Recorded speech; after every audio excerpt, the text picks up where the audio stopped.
Good morning sir. Good morning, good morning.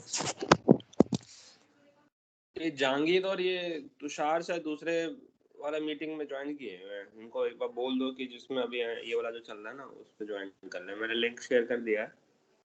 ठीक है, जहांगीर और तुषार शायद दूसरे वाले में है, मतलब कि पहले वाला मीटिंग पता नहीं कहाँ से ऑनलाइन दिखा रहा है। ठीक है, उनको बोल दो कि इधर आ जाए।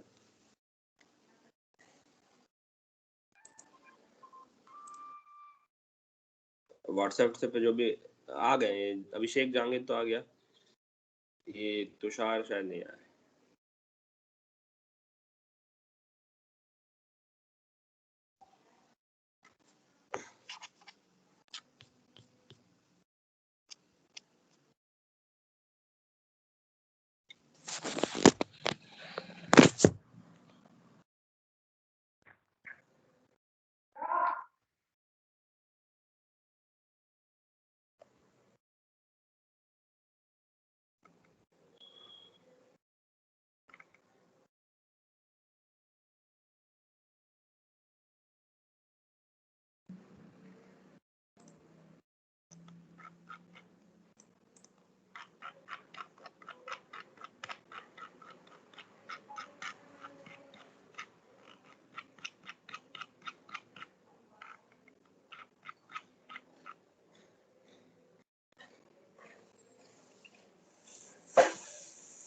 शुरू करें?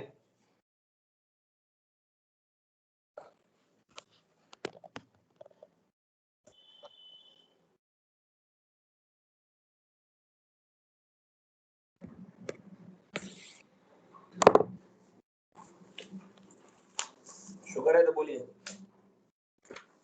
आवाज आ रही है मेरी? Yes sir. जहांगीर, आवाज आ रही है?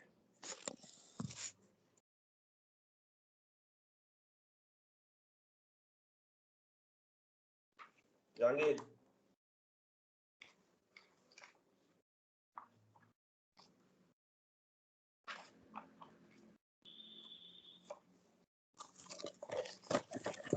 जहांगीर कुछ नहीं बोल रहा है।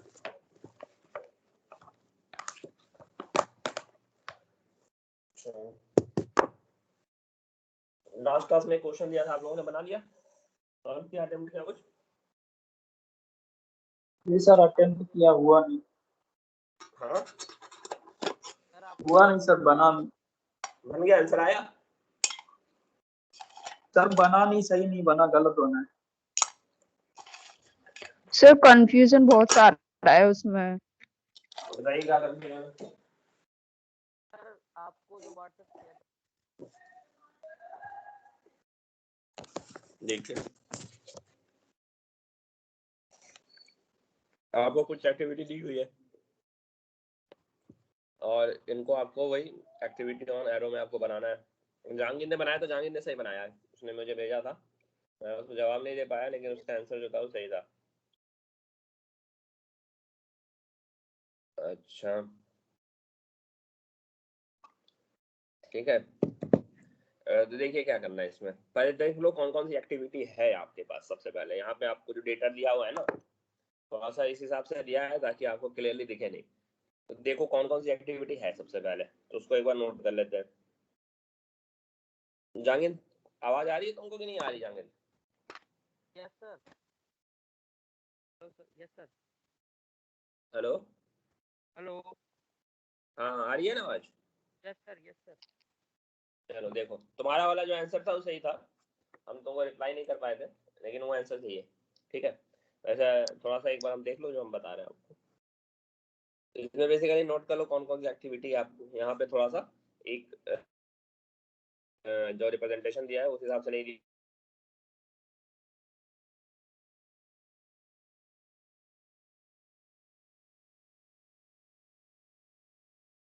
नहीं है। ई नहीं, जी। डिस्कनेक्ट हो रहा है क्या नेटवर्क मेरा? ठीक है, F G yes sir. H I J K L M. Total कितनी एक्टिविटी हो गई आपकी? 3 3 6 3 9 9 एक्टिविटी है आपके पास। ठीक है, आपको अब इनको रिप्रेजेंट करना है। तो एक कॉमन कहाँ से लग रहा है कि आपको शुरुआत करनी होगी, ये जरा देख के बताइए। यहाँ पे आपको दो चीजें दिख रही है, एक्टिविटी ए और डी, ये किसी पे डिपेंड नहीं कर रही है, मतलब ये किसी को फॉलो नहीं कर रहे हैं। ठीक है, तो इसका मतलब ये बेसिकली शुरुआत वाली एक्टिविटी है। तो इसको उसी हिसाब से प्लॉट करते हैं। सबसे पहले शुरुआत करते हैं, तो किसी एक पॉइंट से हमने शुरुआत किया, लेट्स से यही स्टार्ट पॉइंट है आपका, और यहाँ से दो एक्टिविटी आपने शो करनी थी। हमने ये दो एक्टिविटी कर दी, जिसका नाम ए और डी है। और यहाँ पे भी आपने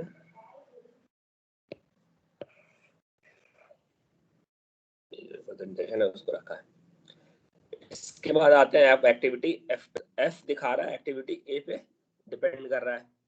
ठीक है, एफ और के दोनों ही एक्टिविटी ए पे डिपेंड कर रहे हैं, है ना। और एक्टिविटी जी है जो कि आपके डी और एफ दोनों पे डिपेंड कर रहा है। तो यहाँ पे ध्यान देने वाली बात देखिए अब कौन कौन सी आ रही है। ए और डी के बाद कौन कौन से आ रहे हैं वो हमें अब देखना है। ठीक है, तो देखो एक्टिविटी ए है और डी, इनसे रिलेटेड जो जो एक्टिविटी है वो हमें देखना है। तो यहाँ पे आपको तीन एक्टिविटी उस हिसाब से दिख रही है, एक्टिविटी एफ, के और जी। लेकिन जी के साथ एक और चीज है, ये जी जो है एफ पे डिपेंड कर रहा है। ठीक है, इसी हिसाब से ध्यान में रखते हुए इसको अब हम प्लॉट करेंगे। तो सिंपल, सबसे सिंपल रिप्रेजेंटेशन दिख रहा है तुमको के और ए का। के डायरेक्टली ए पे आपका डिपेंड कर रहा है यहाँ पे, तो इसको डायरेक्टली यहाँ पे हमने मान लो सिंपल जो पार्ट आपको दिख रहा है पहले उसको शो कर दिया। सीधे यहाँ पे आपने दिखा दिया के को, क्योंकि ए के बाद डिपेंड आ रहा है, तो हमने यहाँ पे के को भी टिक कर दिया। ये वाला पार्ट अब हो गया, बच गया आपका एफ और जी, जिस पे जो कि डिपेंड कर रहा है आपका डी पे। ठीक है, और यहाँ पे एक और चीज ध्यान रखना है, जी जो है एफ पे भी यहाँ पे डिपेंडेंट है। तो एफ को इस हिसाब से दिखाना है ताकि वो बाद में आपके ए पे डिपेंड करे। तो एक ट्रायल आपको करके दिखा रहे हैं। आप चाहो तो एफ को ऐसे दिखा सकते हो, आप चाहो तो एफ ऐसे दिखा दोगे, और उसके बाद आपका प्रॉब्लम आ जाएगा, आपको एक्टिविटी जी दिखाने में दिक्कत हो जाएगी, क्योंकि जी इस हिसाब से रिप्रेजेंटेड है ताकि वो एफ और डी दोनों पे डिपेंडेंट है। तो इसके बाद आप जी को शो नहीं कर पाएंगे। ठीक है, तो वहां पे आपको इशू आने लगेगी। अगर आपको जी ऐसे शो करना है, लेट से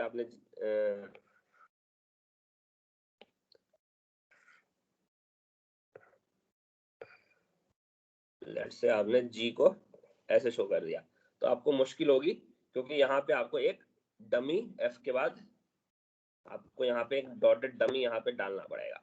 तो क्यों ना हम एफ को डायरेक्टली मूव करके यहाँ पे कर दें। यहाँ मूव करने से क्या फायदा हो रहा है, आपके पास अननेसेसरी एडिशनल आपको नोट्स बनाने की जरूरत नहीं है, और डायरेक्टली आप यहाँ से रिप्रेजेंट कर सकते हैं। तो ये फायदा आपको यहाँ पे, अगर एफ को डायरेक्टली हम पुराने वाले नोट पे शो कर रहे हैं तो आपको ये ऐसा दिख रहा होगा, दिखेगा। तो इस हिसाब से आपको आगे प्रोसीड करना है। तो इस यहाँ तक क्लियर है? Yes sir. आपको बस एक थॉट प्रोसेस हम बता रहे हैं, ताकि यहाँ पे आपको जो चेंज हो रहा है ना, आपको लग रहा होगा एफ को हमने यहाँ पे क्यों शो किया।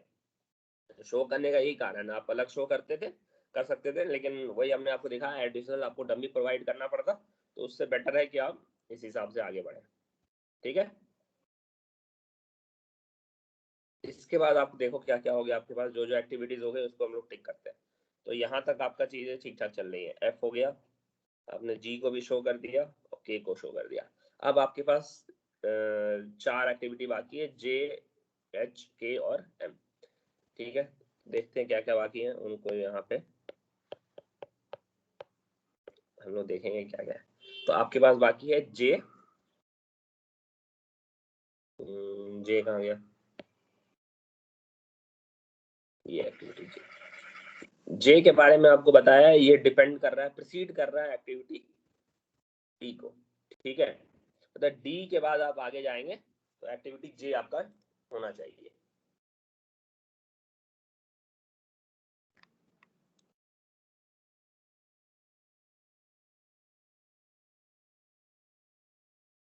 सॉरी ये नहीं है।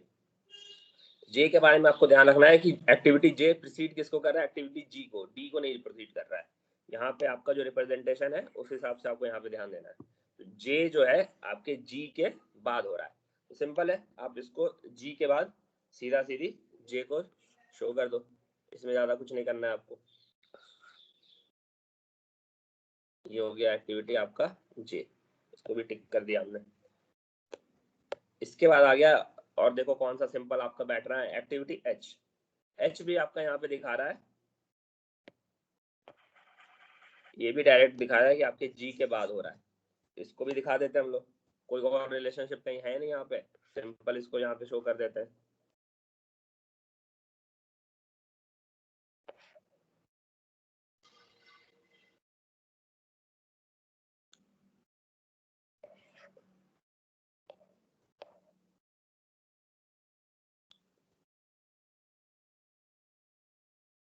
ये आपका एच भी हो गया। अब बच गए दो एक्टिविटी आपके, एल और एम। तो एल और एम के बारे में कहाँ कहाँ देखा दिया हुआ है वो देखा जाए। तो एल के बारे में कहाँ दिया है, एल यहाँ दिया है और एम यहाँ दिया है और एल एक यहाँ पे भी दिया हुआ है। तो एल के बारे में साफ साफ पता चल रहा है कि के बाद हो रहा है।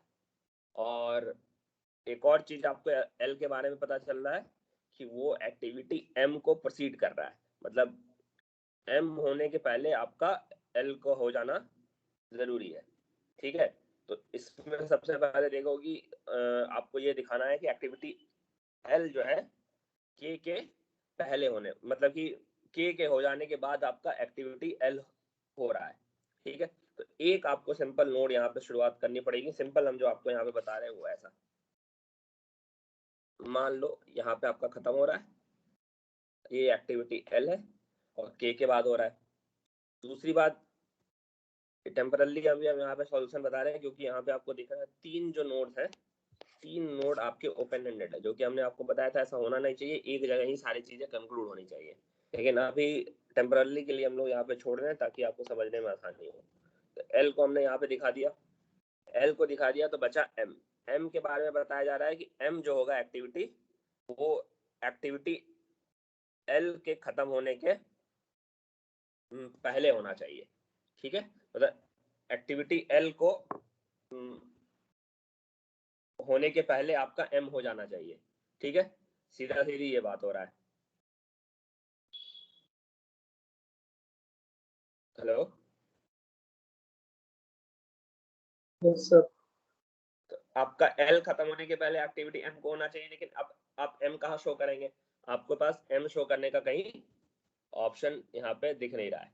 ठीक है, तो एम शो करने के लिए आप चाहो तो क्या कर सकते हैं, एडिशनल एक्टिविटी आपको ऐड करनी पड़ेगी यहाँ पे इस पार्टिकुलर सिनेरियो में। तो आपको क्या करना है, एम को आप लेकिन इस हिसाब से ऐड करना है एम, ताकि आपका एम जो एक सर एक्टिविटी है वो, हाँ, एच को सर के पहले ऐड कर दीजिए। एच को कहाँ पे करें, एच को सर जो एच एक्टिविटी है उससे एम को निकाल कर सर के से ऐड कर दीजिए सर, एक्टिविटी एल हो जाएगी सर, प्रोसीड कर जाएगी। समझ में नहीं आ रहा, तुम क्या कर रहे हो, ये वाला सर्कल को यहाँ कर दे। सर इस सर्कल के आगे सर एक एक्टिविटी एम और ऐड कर दीजिए सर, उस एक्टिविटी को सर के वाले सर्कल से ऐड कर दीजिए। हाँ, तो तुम्हें बेसिकली यहाँ पे ये बताया जा रहा है कि आपको एक एक्टिविटी होनी है यहाँ पे, यहाँ पे अगेन देखो, यहाँ एक ऐसी एक्टिविटी आपको दिखानी है जो कि एक्टिविटी एम होगी। ठीक है, तो यहाँ पे अब आपके पास ओपन एंडेड ऑप्शन आ रहा है, अब क्या करना है, तो ये फाइनली आपने सारे एक्टिविटी यहाँ पे रिप्रेजेंट तो कर दिए, लेकिन थोड़ा सा हैफजर्ड लग रहा है, तो इसी को थोड़ा सा हम लोग रीअरेंज कर देते हैं। तो रीअरेंजिंग कैसे करेंगे, तो रीअरेंजिंग में हम लोग क्या कर रहे होते हैं, ये वाला एच एक्टिविटी है इसको थोड़ा सा पीछे ले जाएंगे, ये वाले एक्टिविटी को थोड़ा सा पीछे ले जाएंगे और इसको यहाँ पे मर्ज कर देंगे। तो इसको अगर थोड़ा सा हम लोग रीअरेंज करते हैं तो चीजें कुछ ऐसी हो जाएंगी आपकी।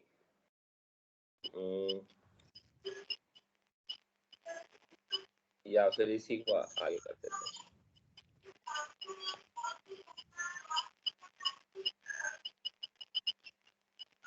माइक बंद कर लो अपना।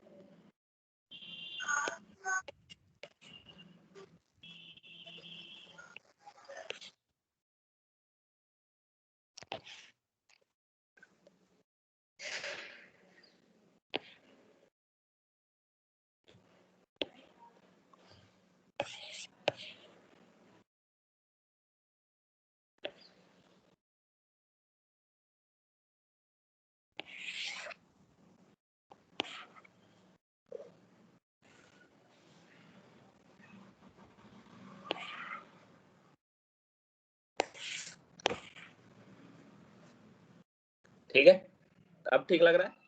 यही कह रहे थे आप कि H के बाद आप M एक्टिविटी डाल दो जो कि आपको L को ज्वाइन करेगा, यही कह रहे थे ना? Yes sir, yes sir. हाँ, तो अब यहाँ पे आपको थोड़ा सा साफ सुथरा भी दिख रहा है, एक स्टार्टिंग पॉइंट दिख गया, एक एंड पॉइंट दिख गया। ठीक है, अब आप यहाँ पे नंबरिंग भी कर सकते हैं। तो नंबरिंग कैसे करेंगे? स्टार्ट को 1 लिख देते हैं। अब आपको एक्टिविटी 2 कहाँ लिखोगे? ए वाले के बाद वाला जो होगा उसको 2 लिख देते हैं, क्योंकि 3 उसके बाद आ रहा है ना?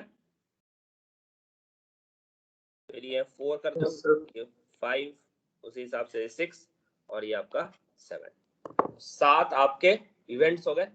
ये जो नोड की पार्ट आ गई, मतलब कि अब जो नोड में हम, मतलब कि हमारे पास ये जो नोड्स है इसको बेसिकली हम लोग कह सकते हैं आप इवेंट्स। और यहाँ पे जो आप एरो के ऊपर लिख रहे हैं इसको हम लोग लिख देते हैं एक्टिविटीज। ये वाला क्वेश्चन आपको क्लियर है कैसे सॉल्व किया?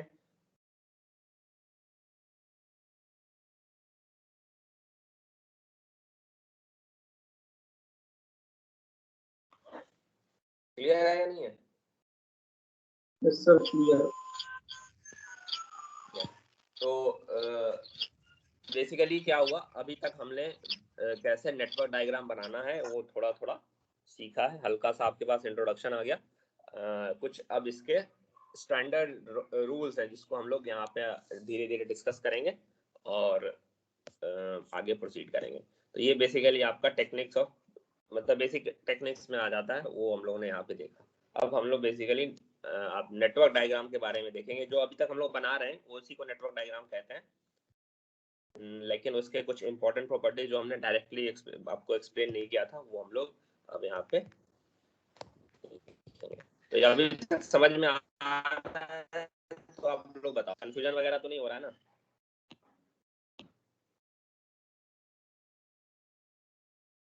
कैसे बनाते हैं, कौन सा प्रीसीडिंग एक्टिविटी हो गया, कौन सा बाद का एक्टिविटी हुआ, क्या क्या चीजें कैलकुलेट करनी है, ये चीज आपको समझ में आ रही है कि नहीं आ रही है? यस सर, आ रही है। नहीं आ रही है तो आप बताइए, उसको कोशिश करेंगे डाउट आपका जो है यहाँ पे क्लियर किया जाए। ठीक है सर, ये प्रोसीड वाला समझा दो ना। कौन सा प्रोसीड सर, ये प्रोसीड वाला। प्रोसीड वाला मतलब कि आप क्या पूछ रहे हैं? सर, ये किस तरह से किया है इसको समझ नहीं आया। प्रोसीड का मतलब होता है कि ये कौन से एक्टिविटी के पहले होगा। तो एक्टिविटी जैसे यहाँ पे बताया गया एक्टिविटी H, मान लो लेट्स से एग्जांपल के बारे में हम बात कर रहे हैं, एक्टिविटी H के बारे में कह रहे हैं। Activity H is proceeding activity G। तो इसका मतलब है एक्टिविटी G के बाद एक्टिविटी H होगा। उसी को हम लोगों ने यहाँ पे ग्राफिकली भी दिखाया है। अगर देखोगे यहाँ पे तो H जो एक्टिविटी आ रही है वो G के बाद हो रही है। ठीक है, मतलब G खत्म हो जाएगा तभी एक्टिविटी H शुरू होगी। सिमिलरली यहाँ पे एक्टिविटी L के बारे में बात कर रहा है, तो एक्टिविटी L प्रोसीड कर रहा है K को और एक्टिविटी L प्रोसीड कर रहा है एक्टिविटी M को।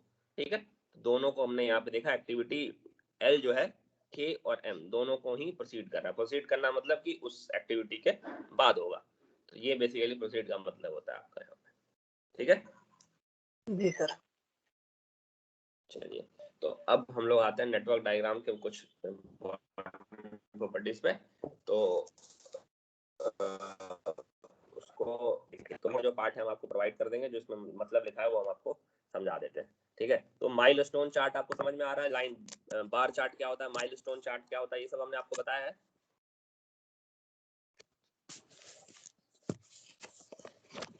Hello, yes sir. रुकिए, सर आपने कहीं उल्टा तो नहीं बता दिया प्रीसीडिंग में? क्या बोल दिया? उल्टा तो नहीं सर बता दिया आपने प्रीसीडिंग का? प्रीसीडिंग में सर क्या है, जो एक्टिविटी होती है सर वो फॉलो करती है। नहीं, फॉलो का मतलब हुआ कि देखो, मान लेते हैं, लिखते हैं हम ऐसे A B C D, ठीक है। तो अब हमको मान लो लिखना है C के बारे में, ठीक है। तो यहाँ पे लिखते हैं फॉलोज, और हो गया यहाँ पे प्रोसीड्स, ठीक है। ये तो एक्टिविटी C किसको फॉलो कर रहा है? डी को सर।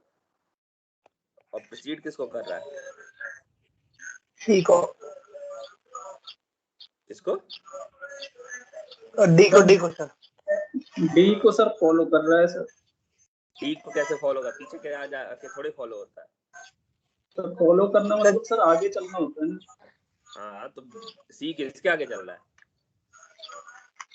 तो सर सी तो डी को फॉलो करेगा ना सर।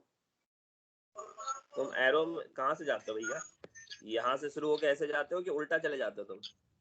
एरो का मतलब, मान लो एरो बनाए हैं, ये लेट से तुम्हारा एरो है, तो अगर तुमको बोला जाए एरो को फॉलो करो तो तुम ऐसे जाओगे या फिर ऐसे जाओगे? वही तो ऐसे सर जाओगे ना। सी जो, अगर सर सी फॉलो करेगा तो सर सी फॉलो किसकी तरफ करेगा, बी की तरफ करेगा कि डी की तरफ करेगा? फॉलो सर करने का उल्टा तो तरफ कुछ फॉलो नहीं भी करेगा। होता है। हम लोग मान लें कि हमारे कंसर्न एक्टिविटी अभी सी है, ठीक है। सी के बारे में हम लोग बात कर रहे हैं, तो सी किसको फॉलो कर रहा है, मतलब कि सी किसके बाद आ रहा है?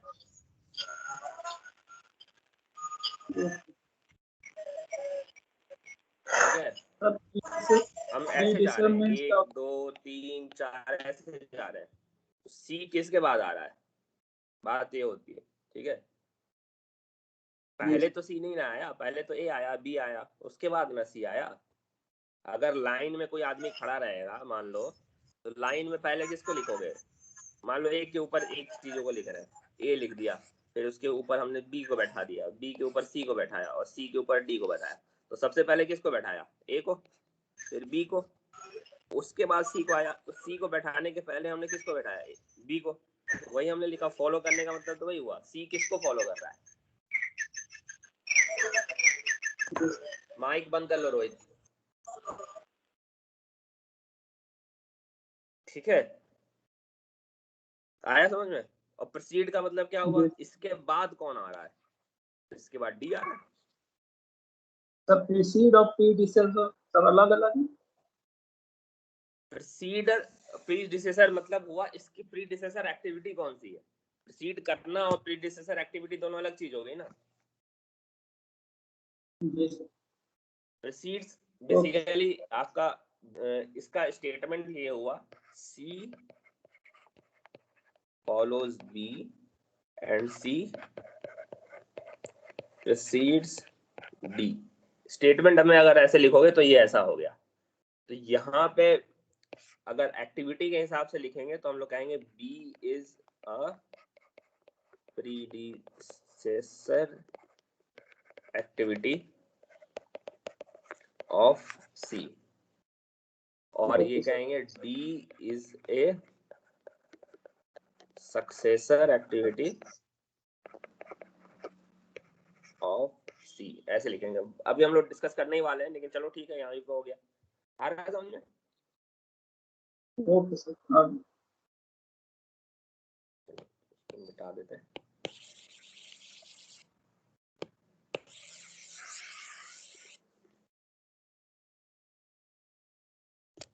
ठीक है, नेटवर्क डायग्राम में आप लोगों को हमने बार चार्ट के बारे में बताया। बार चार्ट क्या होता है बताया हमने आपको? सर इंट्रोडक्शन दिया था उसका ओनली। हाँ, तो इंट्रोडक्शन ही देना, उसको बनाना उनाना थोड़ी सीखना है। फोटो वगैरह सर दिखाए थे उसके? सर उस पे बेस्ड क्वेश्चन भी तो आते हैं, बार चार्ट पे बेस्ड। नहीं, बार चार्ट पे क्वेश्चन कहाँ से आएंगे, हमने नहीं देखे उसको। बार सर चार्ट पे आते आते हैं क्वेश्चन तुम्हारे? सर हमने किए थे 2 क्वेश्चन बार चार्ट पर बेस्ड। न्यूमेरिकल दिखाना यस सर। हो तो हम प्रैक्टिस करा देंगे, अगर है तो अभी भेज दो, उसको दिखा देते। सर अभी मेरे पास जो सर नोट्स है उसमें बार चार्ट इनका कोई क्वेश्चन नहीं है, उनपे तो बस बताया हुआ है कि ये फोटो ये ऐसा होता है। तो सर अभी सेंड कर रहा है। हाँ करिए।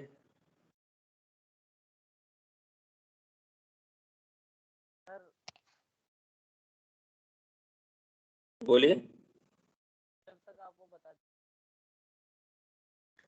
आवाज तुम्हारी धीरे धीरे आ रहा है, थोड़ा जोर से बोलो। सर, अब ये सेंड करें नंदिनी जब तक वो बता दो सर, बार चार्ट। मतलब बहुत ज्यादा ही धीरे आवाज आ रहा है तुम्हारा, समझ में नहीं आ रहा क्या बोल रहे हो। हेलो सर, हाँ हाँ बोलो। बार चार्ट वगैरह समझा दो सर, आप यहीं से सर उसको ला। अच्छा आप लोग को एक मिनट रुको, मैं नोट्स एक बार देखने दो, नोट्स है तो।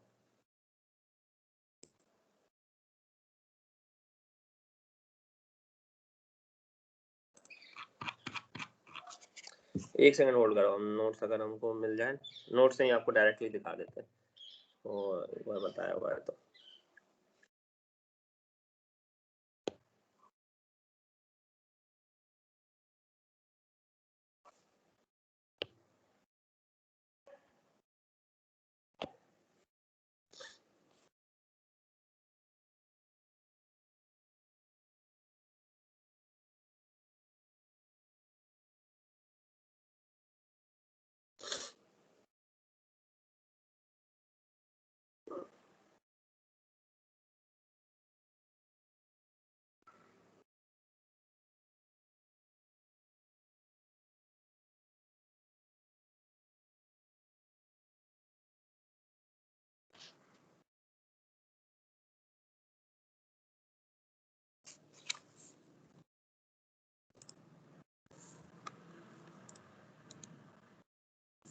एक दो मिनट वेट करना, ये जरा फाइल एक बार लोड हो जाए, उसके बाद हम आपको वहाँ पे शेयर करते हैं। सर सेंड कर दिया है कहाँ पे? चैट पे।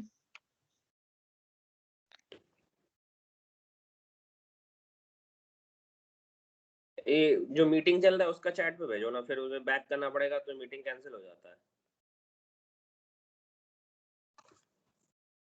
सर मीटिंग वाली चैट पे ही सेंड किया है जैसे पहले किया था। नहीं वो मीटिंग वाला चैट नहीं था, पहले वाला जो आपने भेजा था वो पर्सनल चैट पे भेज दिया था। सर मीटिंग वाले चैट पे कैसे सेंड करेंगे? इसमें जो ऑप्शन आ रहा है नीचे दिख रहा होगा।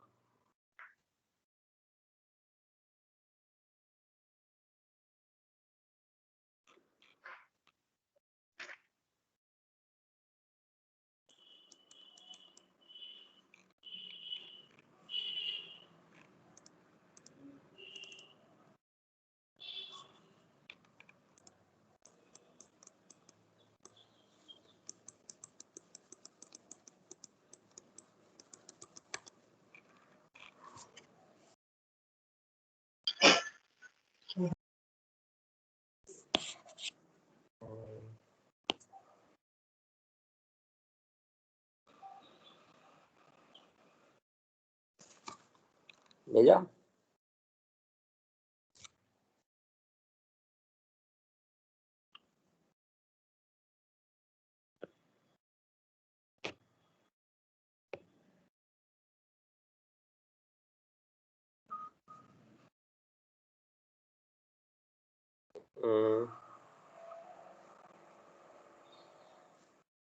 हाँ आ गया आ गया।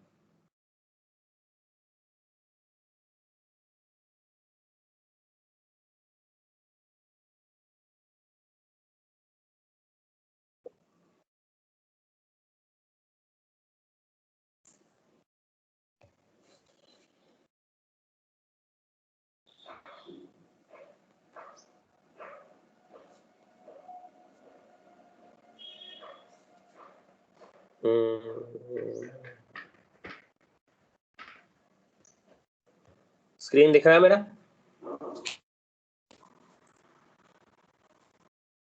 Hello yes sir. तुमने क्या भेजा है? एक्टिविटी 1 2 3 4 करंटली ये तो तुम्हारा वो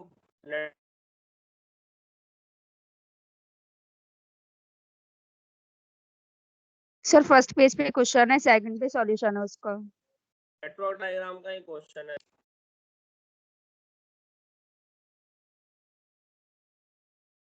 आवाज नहीं आ हेलो रहा। हेलो सर उसी को सर बार चार्ट से सब दिखा दिया और कुछ नहीं। अच्छा, क्वेश्चन में क्या लिखा है? Activity 2 and 3 can be done concurrently, both activity follow activity 4। इसमें वैसे भी अगर तुम खुद से भी बनाओ तो बन जाएगा। देखो हम बना के दिखाई देते हैं। सर ये क्वेश्चन में स्टेटमेंट गिवन था। इस पे लिखा था कि आपको बार चार्ट से बनाना है। Yes sir. चलो कोई बात नहीं, इसको देख लो क्या लिखा है। एक्टिविटी 2 और 3 के बारे में यहाँ पे लिखा है कि आपका साथ में कर सकते हैं, ये लिखा है। जैसे अभी हम लोगों ने आपको समझाया, जैसे इसके अलावा तो कोई एडिशनल इन्फॉर्मेशन नहीं दिया हुआ है ना? नहीं सर। ठीक है। बोथ फॉलोज एक्टिविटी 1, मतलब एक्टिविटी 1 के खत्म हो जाने के बाद से देख लो, ऐसे पहले एक्टिविटी लेना 1 का जो ड्यूरेशन है वो डाल देना, फिर लिखना एक्टिविटी 2 3 करंटली, एक्टिविटी 2 लिख लो और यहाँ पे एक्टिविटी 3 कर दो। बड़ा कौन सा है, 4 दिन ये लगेगा, ठीक है। फिर उसके बाद ये लिखा 5 begins when 2 or 3 are completed, और एक्टिविटी 2 proceeds एक्टिविटी 4, मतलब कि 2 खत्म होना पहले आपको 4 का खत्म हो जाना जरूरी है, तो 2 के बाद आप यहाँ पे डॉटेड लेके 4 बना लो। Activity 5 begins when 2 and 3 are completed, तो यहाँ पे आप 5 बना दो। फिर activity 6 and 7 starts when 4 and 5 are completed, 4 and 5 complete हो जाएगा तो 6 और 7 स्टार्ट हो जाएगा। सर 4 and 5 एक 6 और साथ, 7 सर 4 and 5 एक साथ कंप्लीट होंगे। उसमें जो टाइम हमने यहाँ पे कंसीडर नहीं किया ड्यूरेशन का, वो टाइम आप ऐसे ऐसे करके है ना 1 2 3 4 करके यस सर, जो भी यस वीक सर। दिया हुआ है वो आप भर लेना, तो उसके हिसाब से आ जाएगा। अभी तो एग्जैक्ट जब कैलकुलेशन हम नहीं कर रहे हैं, बस आपको रफ बता रहे कैसे जाना है, ठीक है। ओके फिर सर। एक्टिविटी 5 खत्म हो जाएगा, activity 6 and 7 starts when 4 and 5 are completed, मतलब 5 और 4 जब दोनों जब खत्म हो जाएंगे तो आप यहाँ पे एक्टिविटी 6 और एक्टिविटी 7 कर देना। इसमें कौन सी बड़ी बात होती है यार, तुम नेटवर्क डायग्राम बना रहे हो, ये नहीं बनेगा, ये तो बस ऐसे ही, ये तो एग्जाम में आने वाला नहीं है, इसमें कुछ आपका लॉजिक नहीं बनता है, यहाँ पे बहुत ही सिंपल टाइप का हो जाता है, ठीक है। बार चार्ट का हम आपको इंट्रोडक्शन दिखा दे रहे हैं, लेकिन इसमें कोई क्वेश्चन बनाने लायक नहीं है, ये तो बस ऐसे ही है। आपको मैंने ये वाला नोट्स है,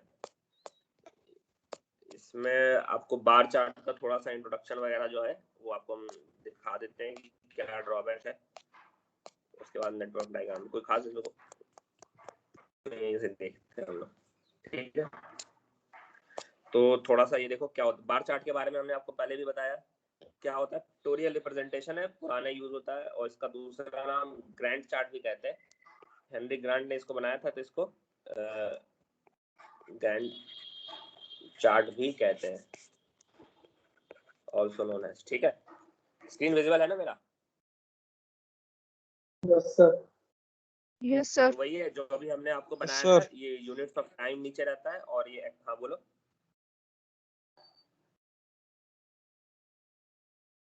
बोलो।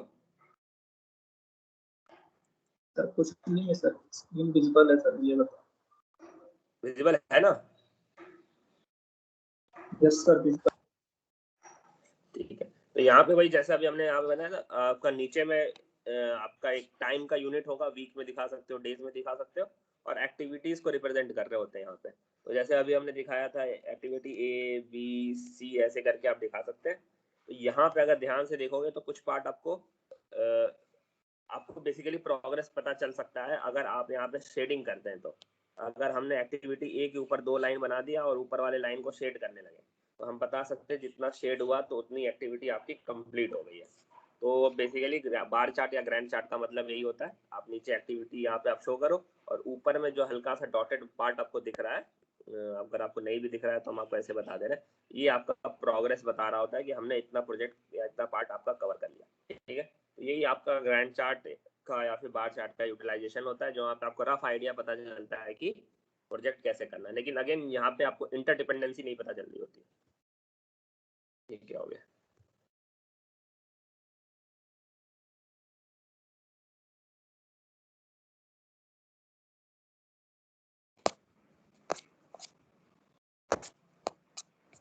यहाँ पे आपको इंटरडिपेंडेंसी क्लियरली पता नहीं चलती है।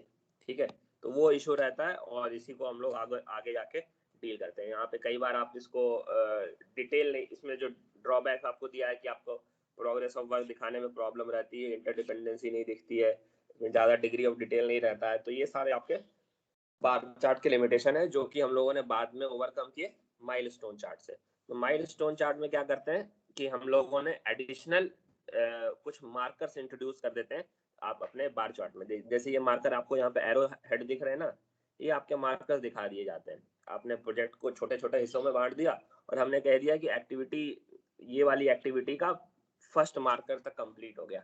जो मार्कर हो गया उसको हम लोग माइलस्टोन कहते हैं, जिससे आप प्रोजेक्ट के प्रोग्रेस को ट्रैक करने में आसानी होती है। तो ये आपका बेनिफिट हो जाता है आपका माइलस्टोन चार्ट पे, जो कि आपको सब बेसिकली एक तरीके से क्या करते हैं, सब एक्टिविटीज में बांट देते हैं इसको। ये हुआ था, सब एक्टिविटीज में बांट देते हैं, जिसके कारण आपको क्या कहते हैं, कंट्रोल करने में या फिर आप प्रोग्रेस को मॉनिटर करने में आपको आसानी हो जाती है। ठीक है, तो ये बेसिकली आपका बार चार्ट होता है, माइलस्टोन चार्ट होता है।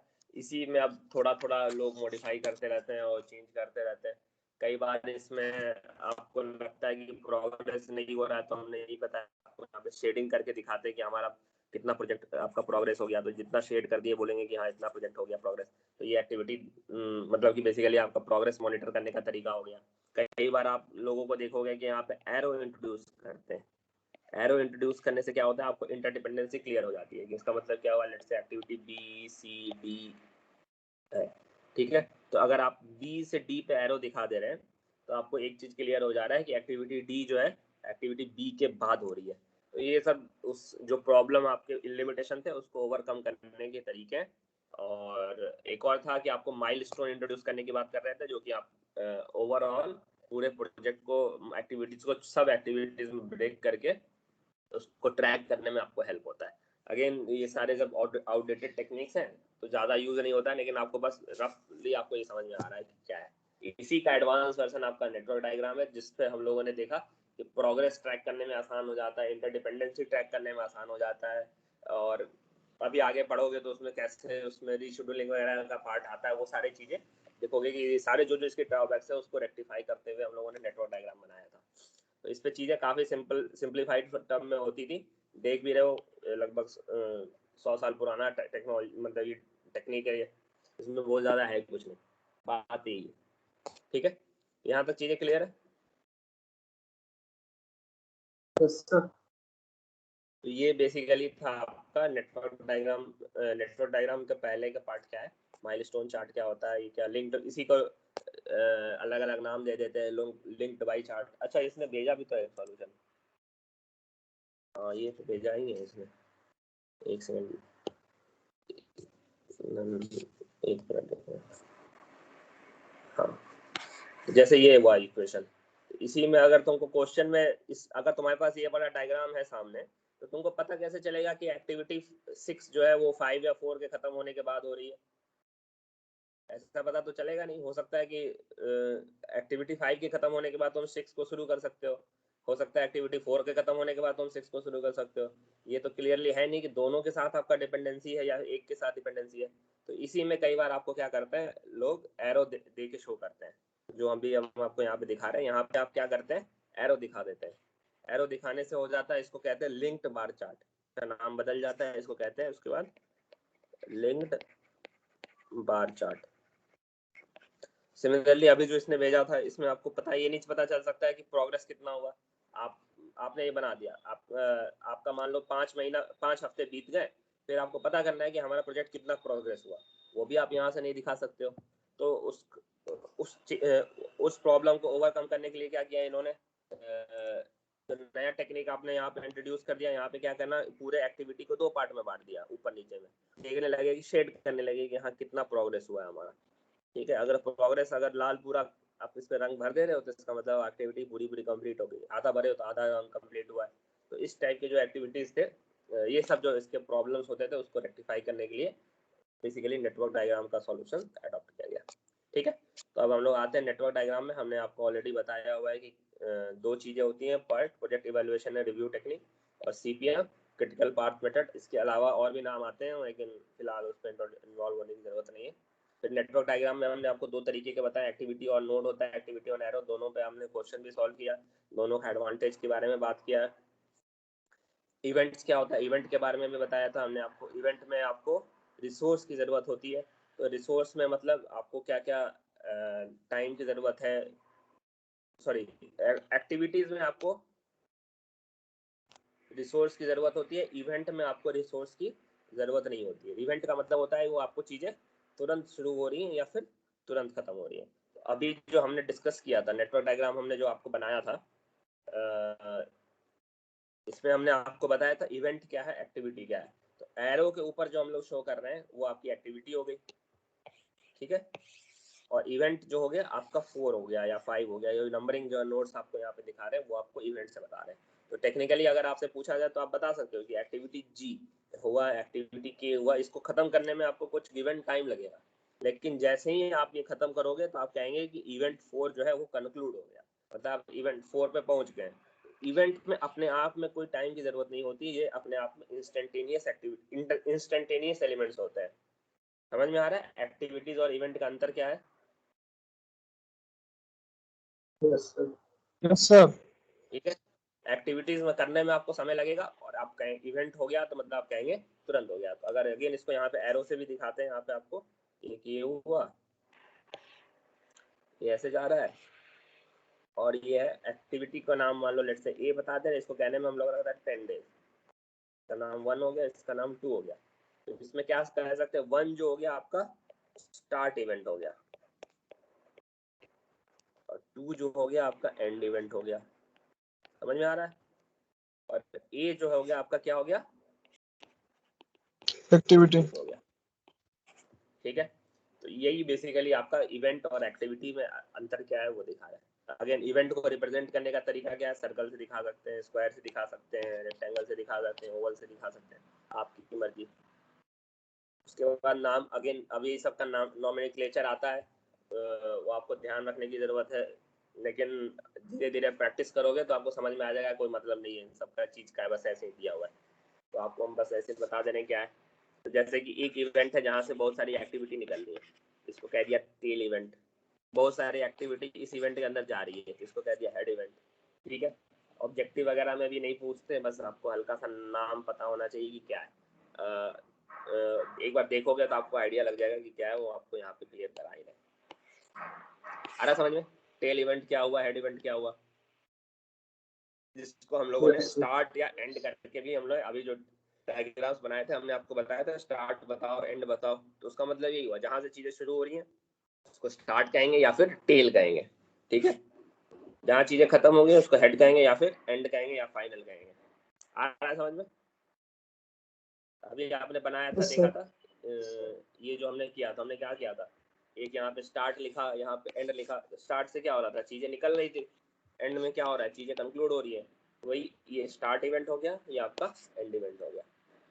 ठीक है, उसके बाद क्या आता है आपका डुअल रोल इवेंट्स। कुछ एक्टिविटीज होंगी जहाँ पे इवेंट्स जो होंगे, जहाँ पे आपका चीजें आएंगी भी, चीजें जाएंगी भी। तो ये जो एक्टिविटीज होती हैं वो सारे आपके डुअल रोल इवेंट्स होते हैं। जो हमने अभी आपको देखा कि यहाँ पे 1 जो है स्टार्ट इवेंट हो गया, 5 हो गया एंड इवेंट हो गया, लेकिन 2, 3, 4 जो है आपका डुअल रोल इवेंट हो गया। अगेन कोई सिंपल चीजें, कोई बहुत बड़ी बात नहीं। सक्सेसर्स और प्रीडिसेसर, अब यही डायग्राम दिया है, इसमें सक्सेसर क्या है, सक्सेसर का मतलब क्या हुआ, जो सक्सीड कर रहा है किसी चीज को। तो यहाँ पे आप 2, 3 और 5 ये सारे सक्सेसर इवेंट है। और प्रीडिसेसर इवेंट कौन सा है, 1, 2 और 3। ठीक है, अगर हम यहाँ पे लिखते हैं तो सक्सेसर्स कौन हो गया, 2 हो गया, 3 हो गया, 5 हो गया, ये सारे सक्सेसर है।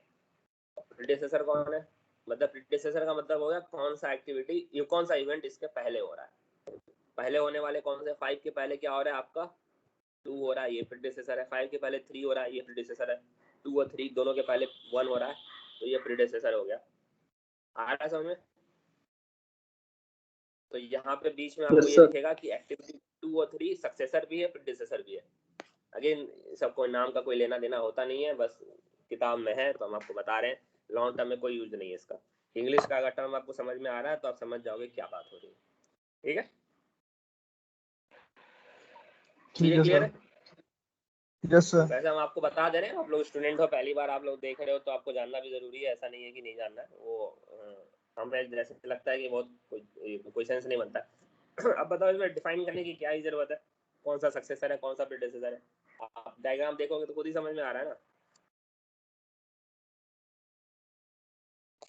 चलो ठीक है, अब ये तो इवेंट की बात हो रही थी, अब हम लोग बात कर रहे हैं एक्टिविटी की। एक्टिविटी क्या होता है, बेसिकली क्या जरूरत होती है एक्टिविटी में, आपको टाइम या रिसोर्स की जरूरत होती है। तो एग्जांपल एक्टिविटी का बता दिया कि आपको ट्रेंच गड्ढा खोदना है, कंक्रीट मिक्स करना है, बजट बनाना है, ये सारे एक्टिविटीज के एग्जांपल हो गए।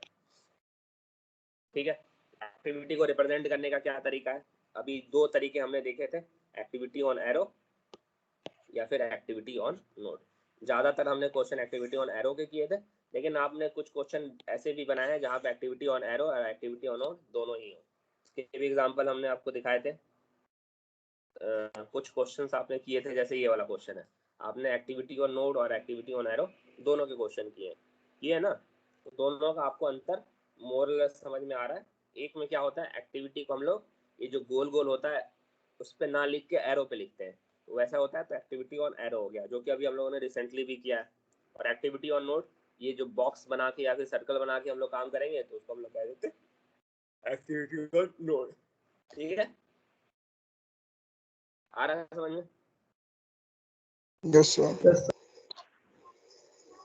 ठीक है, अब यहाँ पे बात होती है पैरेलल एक्टिविटी का। एक डेफिनेशन आता है। पैरेलल एक्टिविटी का मतलब क्या होता है, जो 2 एक्टिविटी आप लगातार एक साथ कर सकते हैं, उनके आपस में इंटरडिपेंडेंसी नहीं है, उसको हम लोग पैरेलल एक्टिविटी कहते हैं। इस एग्जांपल में यहाँ देखो, ए से बी जा रहे, ए और बी ये दोनों आपका पैरेलल एक्टिविटी कह सकते हैं, क्योंकि आपस में कोई डिपेंडेंसी नहीं है। डी और ई और एफ, इन तीनों को पैरेलल कह सकते हैं क्योंकि इनका आपस में कोई इंटरडिपेंडेंसी नहीं है। आ रहा है समझ में?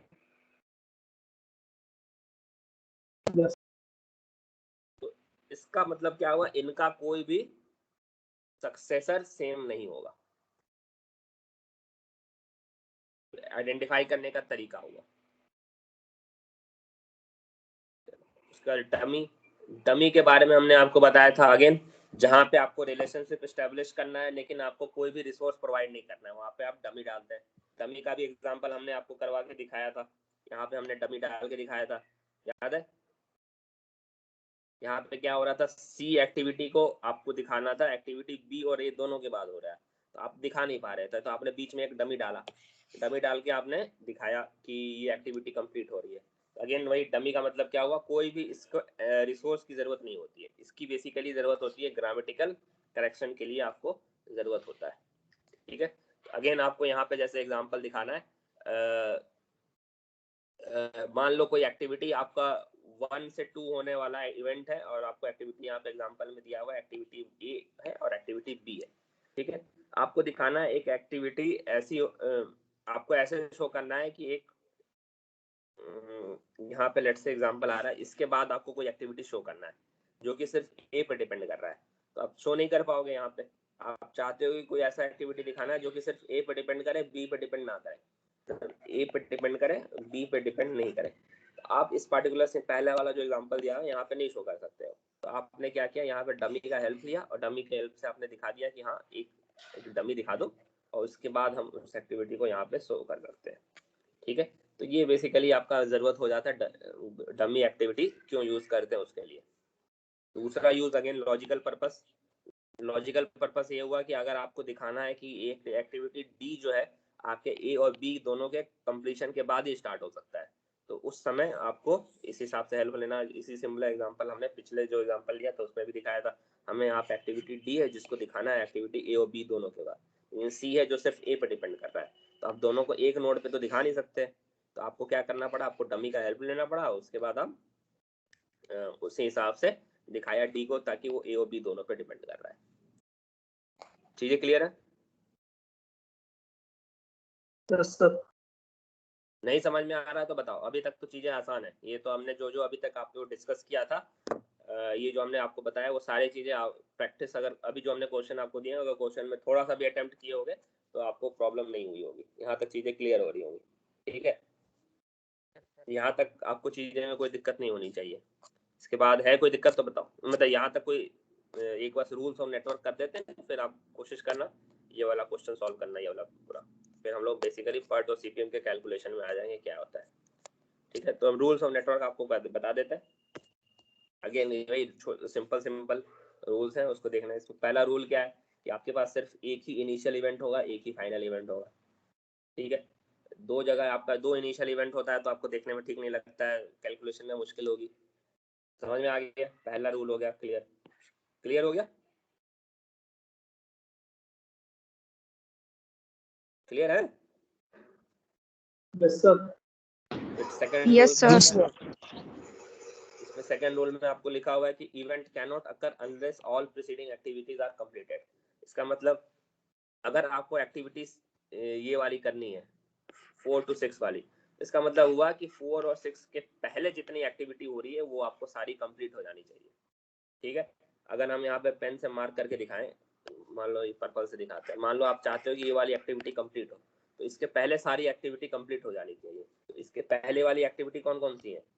ये हो गई, ये हो गई, और इसके इन दोनों के पहले वाली एक्टिविटी ये हो गया और ये हो गया। तो रूल यही कह रहा है अगर आप पर्पल वाला एक्टिविटी चाहते हो कंप्लीट हो तो इसके पहले ये वाला एक्टिविटी सारे कंप्लीट हो जाने चाहिए। इसका मतलब ये है कि इससे कोई लेना देना नहीं, ये वाली एक्टिविटी, ये वाली एक्टिविटी और ये वाली एक्टिविटी से कोई आपको लेना देना नहीं, ठीक है? लेकिन जो रेड से हमने दिखाया उनसे लेना देना है, मतलब यही हुआ। क्लियर है? Yes sir. उसके बाद लिखा है rule number 3, an event can not occur twice. मतलब कि आप 4 को यहाँ पे भी दिखा दिया, 4 को यहाँ पे भी दिखा दिया, लेट्स से यहाँ पे, तो वो नहीं संभव है। आपको दो जगह नहीं दिखाना है एक एक्टिविटी को, एक ही जगह दिखाना है, सिंपल सा नियम है। दूसरा, number of arrow should be equal to number of activities. मतलब आपको उतनी ही एक्टिविटीज दिखानी है जितने आपके पास एरो हैं। अभी तक हमने आपको देखा था वही, कितनी एक्टिविटीज थे आपके पास? 9 एक्टिविटीज थे, आप गिनोगे 9 एरो होंगे आपके पास। देखो 1 2 3 4 5 6 7 8 9, 9 एक्टिविटीज है, 9 एरो होंगे, 1 2 3 4 5 6 7 8 9, ठीक है? सिंपल, वही जो आप प्रैक्टिस करते आ रहे हो उसी को रूल्स के फॉर्मेट में लिख दिया। जितने नंबर ऑफ एरो हैं उतने नंबर ऑफ एक्टिविटी। ये सब आप ध्यान नहीं भी दोगे ना तब भी आपको अपने आप वैसे हो जाएगा, अगर आप गलती नहीं कर रहे हो तो शुरुआत में लोग ज़्यादा गलती कर रहे होते हैं तो आपको थोड़ा सा ध्यान देना है, बाद में धीरे धीरे प्रैक्टिस हो जाएगा तो आपको इसको ध्यान देने की जरूरत नहीं है। Time should always flow from left to right. आप लेफ्ट से शुरुआत करके राइट में जाओगे, ऐसा नहीं उल्टा करना है, जो हमने आपको बताया था उल्टा नहीं करना है, पीछे सीधा जाना है। और ये भी लिखा है length of arrow does not show any magnitude और straight line should be used. तो मतलब कि एरो छोटा हो या लंबा उससे कोई लेना देना नहीं है, आपको छोटा बड़ा कुछ भी दिखा सकते हो, उससे आपको कोई फर्क नहीं पड़ेगा। और एक और चीज़ है, आपको कोशिश करनी है कि आपका स्ट्रेट लाइन हो, गोल गोल लाइन आप नहीं दिखाओ, सिंपल चीज़ें। फिर 7th पॉइंट दिया है कि arrow should normally not cross each other. अगर क्रॉस कर रहा है तो आपको ऐसे बाईपास करके दिखाना है। तो आपको हमने एक एग्जांपल भी आपको बताया था कि जहाँ क्रॉस कर रहा है वहाँ आपको बाईपास करना होता है। ये देखिए यहाँ क्रॉस कर रहा था तो हमने आपको बताया कि इस हिसाब से बाईपासिंग दिखानी है। जो जो हमने आपको अभी तक बताया उन्हीं सबको फॉर्मल तरीके से यहाँ पे बता रहा है। और no activity can start until its tail event has occurred. Again वही सेकंड रूल को 8 रूल में फिर से लिख दिया है। तो ये बेसिकली आपके रूल्स ऑफ नेटवर्क हो गए। यहाँ तक चीजें क्लियर है? Yes sir. ठीक है। अब ये 3 बेसिकली फलकरसन रूल है नंबरिंग का, वो आपको ध्यान रखना है। अगेन ये नंबरिंग के भी हमने आपको तरीके बताए थे। पहला क्या है, इनिशियल इवेंट का नंबरिंग आपको कैसे करना होगा। 0 से शुरू कर सकते हो, 1 से शुरू कर सकते हो, 10 से शुरू कर सकते हो। All arrows emerging out of the initial events are neglected. Doing so, the created one or new more initial are numbered as 2, 3, 4 और 20, 30, 40। मतलब कि आपको जब नंबरिंग स्टार्ट करनी है तो आप शुरुआत कैसे करेंगे? 0 से शुरू करोगे या फिर 1 से शुरू करोगे, या फिर हमने आपको बताया था स्किप नंबरिंग के बारे में बताया था। 10 से शुरू करना मतलब स्किप नंबरिंग। आपको एग्जांपल शायद हमने यहाँ पर डिस्कस किया था, हाँ ये वाला। तो हमने क्या किया था, शुरुआत आपको कहीं से करनी होगी, आप चाहो तो 1 से शुरू कर सकते हो, चाहो तो 10 से शुरू कर सकते हो। आपको यहाँ से जितने एरो जाएंगे उन सारे चीज़ों को, एरो को एक एक करके नंबर इस हिसाब से दिखाना है ताकि एंड वाला जो एरो है वो आपका हाईएस्ट नंबर पे आए। सीधा लॉजिक यही है। तो आपको बस उसी को यहाँ पे फॉर्मल तरीके से लिख दिया है कि arrow emerging out of initial event are neglected, doing so the created one or more new initial events are number. जैसे जैसे आपको यहाँ से एरो निकलते जाएगा उसको आप हायर नंबर को प्रोवाइड करते जाओगे, और स्टेप 2 तब तक करते रहोगे जब तक आप सारे इवेंट को नंबर नहीं कर लेते हो। ठीक है, ये हो गया आपको नंबरिंग करने का तरीका। ये भी हमने आपको बताया था कि नंबरिंग ऐसे कर रहे हैं।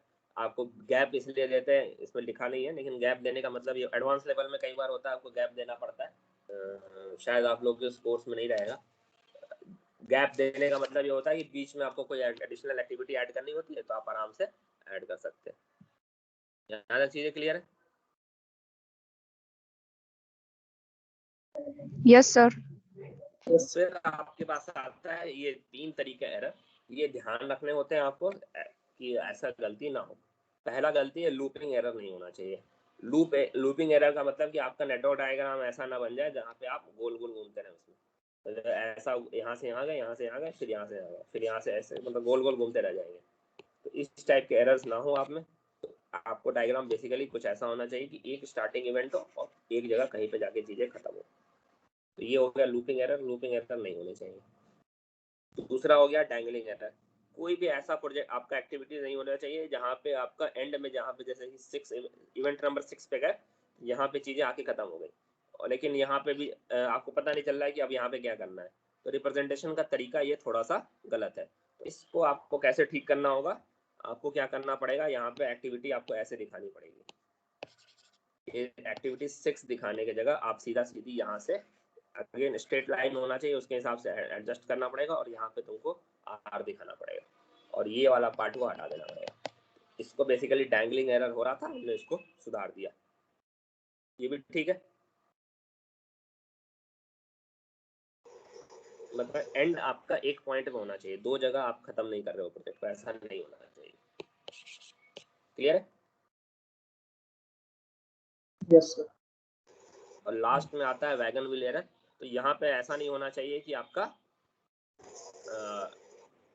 जैसे कि आपको एक्टिविटीज दिया हुआ, each of activity P Q R cannot start until 3 activity A B C are completed but this may not be solution, there error visible in the diagram. जैसे कि यहाँ पे आपको क्वेश्चन में इस हिसाब का रिप्रेजेंटेशन नहीं होना चाहिए कि सारे एक्टिविटी बीच में आपका यहाँ पे कंक्लूड कर रहे हैं और सारे यहाँ से आपका स्टार्ट कर रहे हैं। तो ये बेसिकली आपका वैगन व्हील एरर होता है और इन तीनों तरह के एरर को आपको टेक्निकली अवॉइड करना है। तो यहाँ तक जो हमने आज ये वाला लास्ट वाला पार्ट जो डिस्कस किया, बेसिकली आप लास्ट के 2 क्लास में ऑलरेडी इन सब चीज़ों को देखते आए हो।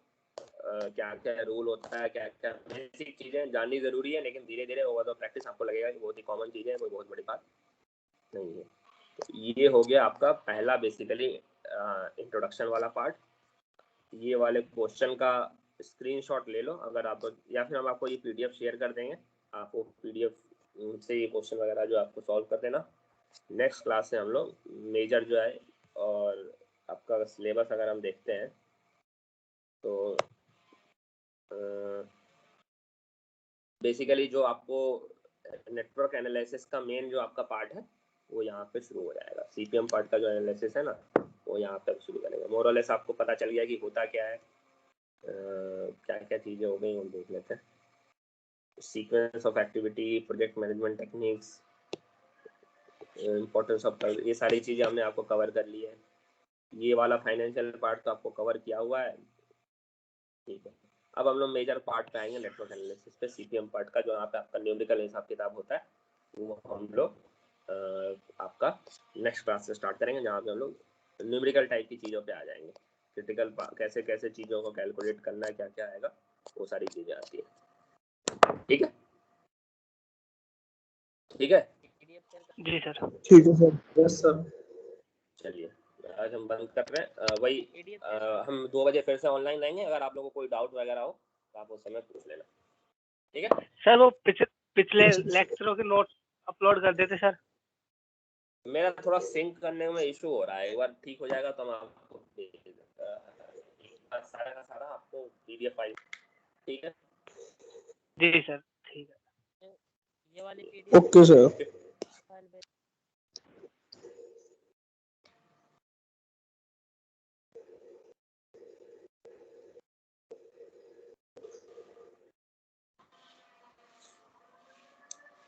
आप लोग मीटिंग लीव कर लो, नहीं तो फिर से वो बाद में दिक्कत करता है।